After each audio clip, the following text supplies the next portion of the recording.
Top quality और consistent performance के लिए सिर्फ सिल्वर पंप। टॉप क्वालिटी और कंसिस्टेंट परफॉर्मेंस के लिए सिर्फ सिल्वर पंप, नाम याद रखना।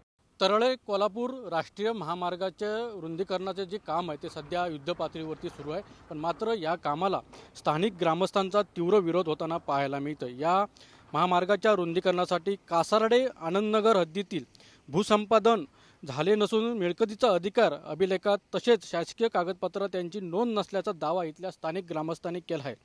जोपर्यंत कायदेशीर भूसंपादन होत नाही तसेच जमिनीचा योग्य मोबदला मिळत नाही तोपर्यंत महामार्गाचे रुंदीकरण होऊ देणार नाही असा ग्रामस्थांनी पवित्रा हाती घेतलाय। त्यामुळे इथला जो संघर्ष आहे म्हणजे आनंदनगरमधले ग्रामस्थ आहेत ते संघर्षाच्या पवित्रात असलेलं पाहायला मिळते। त्यामुळे शासनाने योग्य तो मोबदला द्यावा आणि योग्य ती प्रशासन पातळीवरती नोंदणी ह्या महामार्गाचे करावे आणि आम्हाला सहकार्य करावं अशी भूमिका इथल्या स्थानिक ग्रामस्थांनी घेतलेली पाहायला मिळते। अनंत पातळे, TV9 मराठी, सिंधुदुर्ग।